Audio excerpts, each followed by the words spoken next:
வணக்கங்க. நான் பல்லாவரத்தில் சென்னைக்கு அருகில் குடியிருக்கேன். நான் ஒரு வங்கியில் வேலை பணிபுரிந்து ஓய்வு பெற்ற ஒரு அதிகாரி.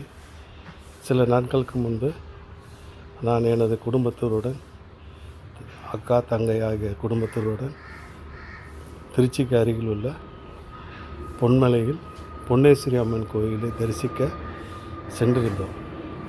விடிய காலம்பர ஒரு 6 மணிக்கு அங்கே போனப்போ அந்த கோயில் சாத்தியிருந்தது. விசாரித்த பொழுது 9 மணிக்கு மேல் தான் திறப்பார்கள், ஐயர் திறப்பார், அதுக்கப்புறம் நீங்கள் அங்கே பூஜை செய்யலாம் அப்படின்னு அருகில் இருந்தவர்கள் கூறினார்கள். அப்பொழுது உடை மாற்றுவதற்கும் தங்குவதற்கும் ஏதாவது ஹோட்டல் இருக்கா என்று விசாரித்த பொழுது அங்கு அந்த மாதிரி வசதியான ஹோட்டல்கள் எதுவும் இல்லை. அப்பொழுது அந்த பள்ளிவாசலில் இருந்து ஒரு நண்பர், எங்கிருக்கிறீர்கள், எங்கிருந்து வந்தீர்கள் என்று விசாரித்தார்கள். அப்பொழுது நாங்கள் இந்த மாதிரி குடும்பத்துடன் இந்த கோயிலுக்கு தரிசனம் செய்வதற்காக வந்திருக்கிறோம்.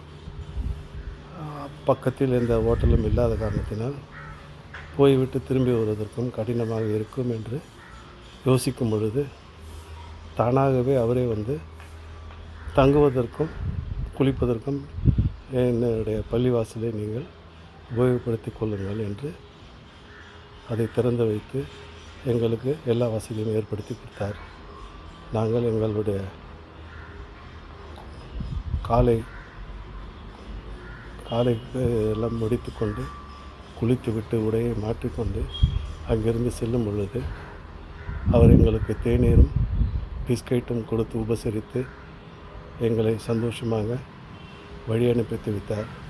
அன்று அந்த கோயில் முழுவதுமாய் திறக்காமல் இருந்ததனால் நாங்கள் ஏமாற்றத்துடன் திரும்பி வந்தோம். இந்த வீடியோ எதற்காக உங்களிடம் பகிர்கிறேன் என்றால், மத நல்லிணக்கத்தின் அடிப்படையில் நாங்கள் இந்து என்பதை மறந்து ஒரு தங்குவதற்கு இடமும் குளிப்பதற்கான ஏற்பாடுகளும் செய்து கொடுத்த ஒரு இஸ்லாம் நண்பருக்கு எங்களுடைய வாழ்த்துக்களையும் நன்றியும் தெரிவித்துக் கொள்கிறேன். வணக்கம். நன்றி. ஏக இறைவனின் சாந்தியும் சமாதானமும் நம் அனைவர் மீதும் நிலவட்டுமாக.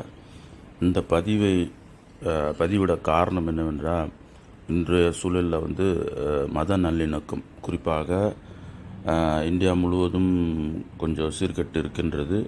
குறிப்பாக தமிழகத்திலும் இப்பொழுது அரசியல் தலையீட்டினால் மத நல்லிணக்கம் கெடக்கூடிய சூழல் இருக்கின்றது.